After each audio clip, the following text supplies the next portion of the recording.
A man went to a hotel and walked up to the front desk to check in.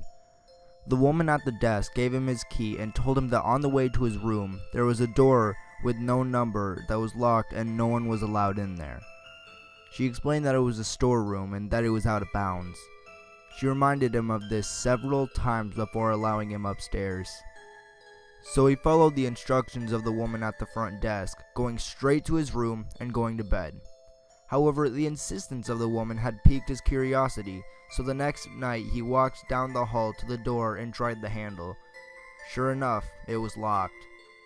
He bent down and looked through the wide keyhole. Cold air passed through it, chilling his eye.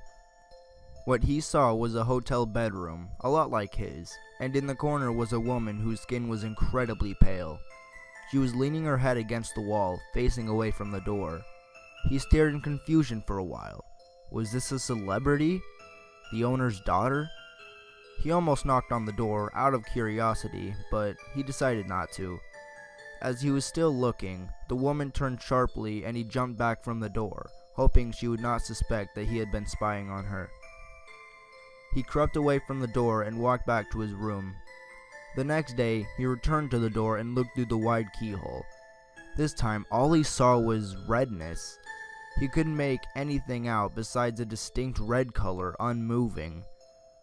Perhaps the inhabitants of the room knew he was spying the night before and had blocked the keyhole with something red. He felt embarrassed that he had made the woman so uncomfortable and hoped she had not made a complaint with the woman on the front desk. At this point, he decided to consult her for more information. After some gentle quizzing and the promise that the explanation would go no further than him, she finally said, "Well, I might as well tell you the story of what happened in that room. A long time ago, a man murdered his wife in there, and we find that even now, people get uncomfortable staying there. But these people were not ordinary. They were white all over, except for their eyes, which were blood red."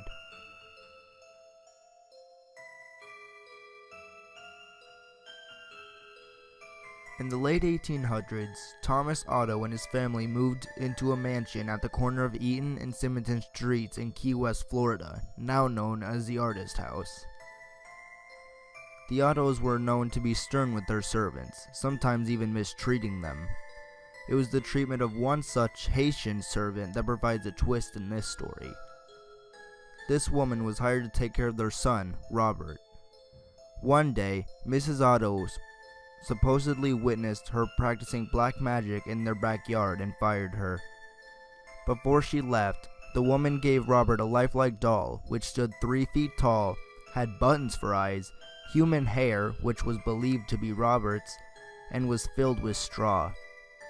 Dolls that resembled children were not unheard of during this time, but this one proved to be special. Robert named the doll after himself and even often dressed it in his clothes. Robert, the doll, became his trustworthy companion. He took it with him on shopping trips into town. The doll even had a seat at the dinner table where Robert would sneak it bites of food when his parents weren't looking. Robert would even be tucked into bed with the boy at night. Soon this innocent relationship took on a strange nature. Soon after, Robert chose to be referred to by his middle name, Jean, after being scolded by his mother. He told her that Robert was the doll's name, not his. Jean was often heard in his toy room having conversations with Robert. Jean would say something in his childish manner, and responses could be heard in a much lower voice. Sometimes Jean would become very agitated, worrying the servants and his mother. She would, on occasion, burst in to find her son cowering in a corner, while Robert sat perched on a chair on the bed glaring at him. This was only the beginning. Household objects would be found thrown across the room. Jean's toys turned up mutilated, and giggling could be heard. Whenever these unusual acts took place, Jean always said, "Robert did it." The boy took the punishment, but always insisted that the blame was Robert's. As the mischief grew, more and more servants took their leave as new ones were hired. The Otto's relatives felt that it was time to do something. With the recommendation of a great aunt, Jean's parents removed Robert from his care and placed him in a box in the attic. This is where he resided for many years. After the death of his father, Gene was willed his boyhood home. He decided to live in a Victorian mansion with his new wife.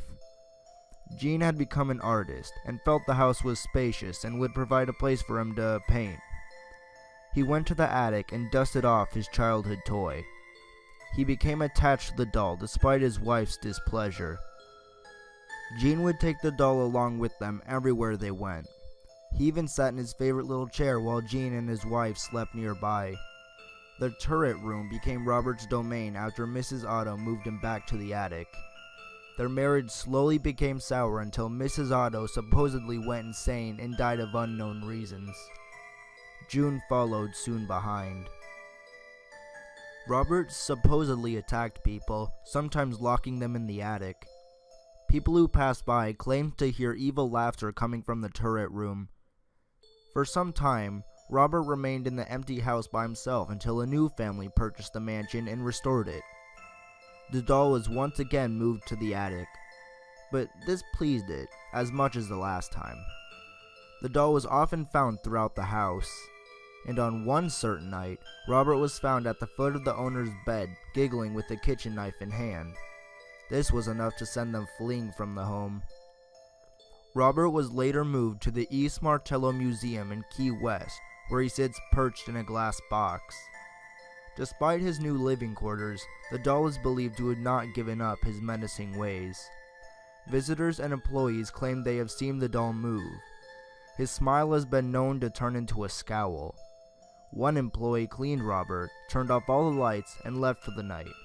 The next day, he returned to find the lights turned on, Robert sitting in a different position than he was before, and a fresh layer of dust on his shoes. Some say he'll even curse you. If you want to take a picture of him, you must ask politely. He'll tilt his head in permission. However, if he doesn't and you take the picture anyways, a curse will befall upon you and anyone who accompanied you to the museum. The same will happen if you make fun of him. To this day, Robert remains at the East Martello Museum in his sailor suit clutching his stuffed lion, continuing his menacing ways.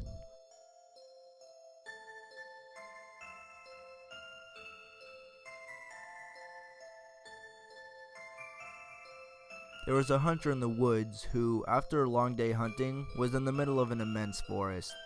It was getting dark, and having lost his bearings, he decided to head in one direction until he was clear of the increasingly oppressive foliage. After what seemed like hours, he came across the cabin in a small clearing. Realizing how dark it had grown, he decided to see if he could stay there for the night. He approached and found the door ajar.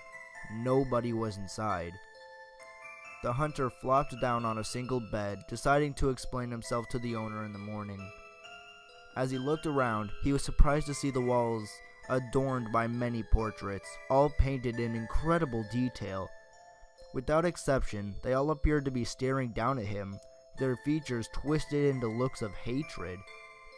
Staring back, he grew increasingly uncomfortable. Making a concerted effort to ignore the many hateful faces, he turned to face the wall, and exhausted, he fell into a restless sleep. Face down in an unfamiliar bed, he turned blinking in unexpected sunlight. Looking up, he discovered that the cabin had no portraits, only windows.